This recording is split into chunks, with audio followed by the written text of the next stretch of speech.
Hey, what is up everybody? Welcome back to Discussionverse, and in today's video we are going over new horror movies that are coming out but that look like they're gonna do absolutely bad in the theaters. Like, I'm talking about some beloved franchises that are gonna suck. And we'll go over why these movies are gonna suck and why I feel this way about them. But before we do, this is your friendly reminder that I am on the road to 500 subscribers, so please smash that like button, comment, and subscribe if you're new, then turn on that notification bell so you never miss a new video. So first up, I do want to say that there is such a thing as genre fatigue. I know most people coin this term as superhero fatigue just because of all the Marvel movies, DC stuff that's going on, and all the other in-between superhero content that's coming out. This applies to any genre, and especially horror genres, because when you have so many duds that are released in comparison to really great movies, you're still diluting the product, and that's what's happening with every genre. So it's not just superhero fatigue, it's every genre facing a fatigue. In this video specifically, I'm going to be going over horror movies that are coming out that kind of showcase this and also just really look like they're gonna suck. Anyway, first up we have Final Destination Bloodlines. That's dropping on May 16, 2025. Now look, I'm all for a good disaster movie where death is the star of the show, but this one, it feels like a serious, desperate cash grab. It's promising to shake up the Final Destination formula, but let's be honest, when was the last time a formulaic movie about shaking things up didn't just make it more predictable? So far, everything being said is just stuff that they want us to hear and basically to get us excited. But I mean, the only real saving grace here that I can say is that John Watts, who is responsible for the MCU's Spider-Man trilogy, which was really good, he's on as producer here. Plus, we are seeing Tony Todd's last role as William Bloodworth in his unexpected passing. So let's face it, this is the only saving graces that I can see here with the Final Destination franchise. But I really don't know. The premise of a college student having nightmares about their family dying just sounds like a mashup of every other Final Destination plot that we've already gotten. So I'm saying as far away as I can from this one, but if you're into watching death trying to get creative and you do love the Final Destination franchise that much, then, you know, be my guest to go watch it. But I'm pretty sure this is gonna score like a 3.4 out of 10 in terms of rating, you know, but we'll see it come May. From here, I'm pretty sure I'm gonna piss a lot of people off, but I really don't care. This movie is actually Jurassic World Rebirth, which is more of a science fiction horror, but a horror film nonetheless. So in this film, we are seeing Gareth Edwards come in as the director, and yes, Gareth Edwards, the one who helmed Godzilla, which was awesome. So I mean, we have that, but at the same time, there's nothing else that's really adding to this movie. Sure, you have a really stellar cast with Scarlett Johansson, you have Mahershala Ali, and you also have Jonathan Bailey, who are all on board for the main three. But at the same time, that's not enough to really sell this franchise, because we've had subpar movies with Fallen Kingdom and Dominion, which are the most recent two Jurassic World films. So I don't really see the appeal here. And of course, the trailer itself ends to show off that hey, there's a bigger bad dinosaur out there, and what do you know, they mutated and worked on it to create this. It just doesn't scream anything exciting to me, and I just don't get why this franchise still exists. But hey, it's here and there's certainly a fan base, so if you want to go watch that, that's your choice. But I guarantee you this is also going to be between a 3 and a 5 out of 10, considering just how Fallen Kingdom and Dominion were. But hey, if it's your cup of tea, go for it. But Discussionverse, this connects back to the Jurassic Park original park, so it's really cool. Why are you hating on it? Well, I'll tell you why. Because that's lame. Sure, the island has a little bit more mystery, and I like the idea of them using it as an island for their throwaways, essentially, because it said in the trailer that they're mutating on the dinosaurs there, and they left them to run amok.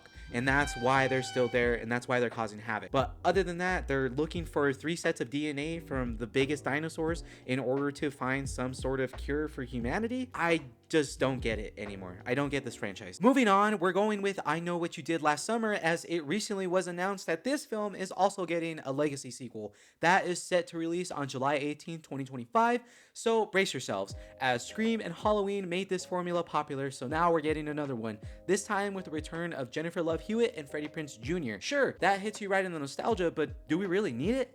This isn't like Scream, where it feels like the story is actually moving forward. It feels more like a cash grab. Though I guess you could say the same about Scream 6, but I'll get more to that later. Look, I'm not on the formula with legacy sequels, but certain movies don't deserve to be brought back and certainly don't deserve the story being moved forward. And I don't think that this movie fits that bill. I Know What You Did Last Summer and I Still Know What You Did Last Summer were pretty okay, pretty decent, very important for that era of horror for sure. Nonetheless, nothing special and nothing to write home about. They didn't do anything to shake up the franchise in the sense of how Scream did, right? Scream really did flip it on its head and showed the meta-ness that you can do with the horror genre. It's not the same case here. But, sir, Kevin Williamson, who also worked on Scream, also made this franchise, so it does make it stand out as something unique. No, it doesn't. Scream is much better than I Know What You Did Last Summer, and anybody will tell you that. So I still don't see the point of this. And you know, for this movie, I'd like to be proven wrong. I'd like to see them use the legacy sequel formula to its benefit and make something that's really good and really stand out, especially if they're trying to use the characters of Jennifer Love Hewitt and Freddie Prinze Jr. return and do a passing of the torch, so to speak, in their experiences with the fisherman and killer, then go for it, sure, but it has to really hit. And this movie doesn't seem like it's gonna do anything right now.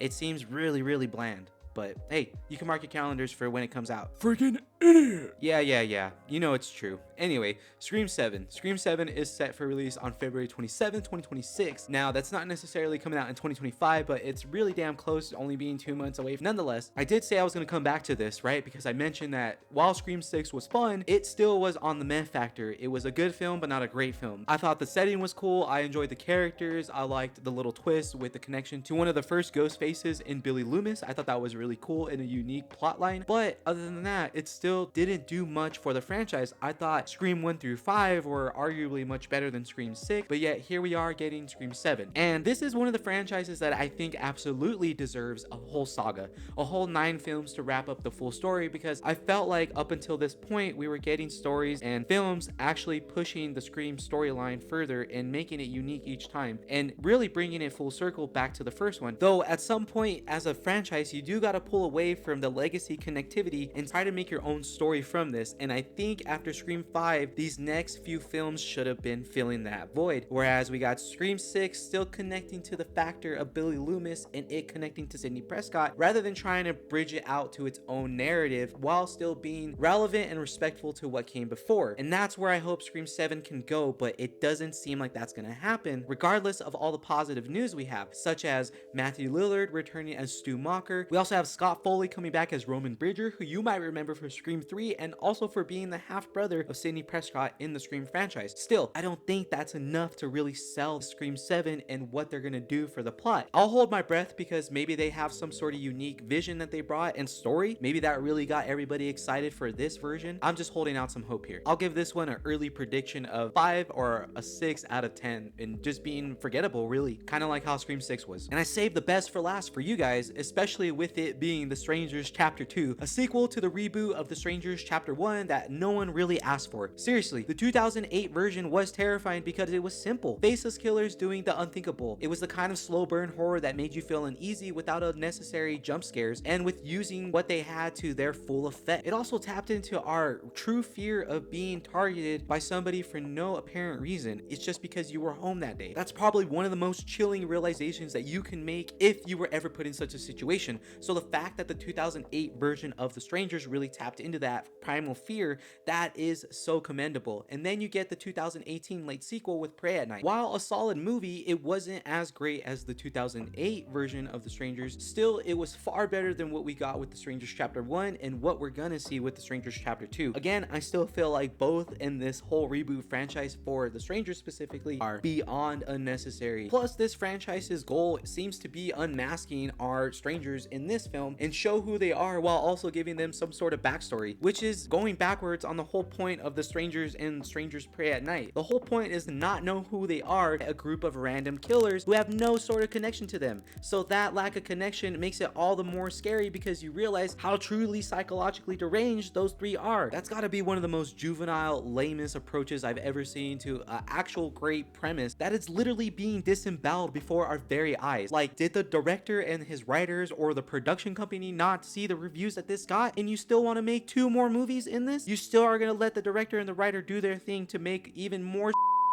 That is insane. You're also insane. Speaking of insanity, I also see that there's a new Saw movie in the works, Saw 11. Not gonna lie, I did like a majority of the Saw movies that I watch with my wife, but at the same time, you're literally beating a dead horse, and what else can you do? What else can you truly do? Well, I know what I'm gonna do, and I'm not gonna talk about this movie because I could care less about the Saw franchise. Just remember, it's like your opinion, man. Nonetheless, Final Destination Bloodlines, Jurassic World Rebirth, I Know What You Did Last Summer Legacy sequel, Scream 7, The Strangers Chapter 2, and Saw 11 are definitely not on my watch list. I think these are going to be the worst horror films of 2025. If you want to know what the most anticipated horror movies of 2025 are, and they're actually going to be good, I highly recommend checking out my video that was dropped the other day on the most anticipated horror for 2025, because that's where we get some original ideas. That's where we are seeing full creativity being shown, and those movies that I list in the other video will help to keep the horror genre relevant, even if we get some horror movies. All right, with that in mind, that does wrap up this video here for my thoughts on the worst horror movies for 2025. Make sure you always smash that like button, leave a comment, and then subscribe if you're new to the channel. Then turn on that notification bell so you never miss a new video. Until next time, I'll catch you guys later. Peace.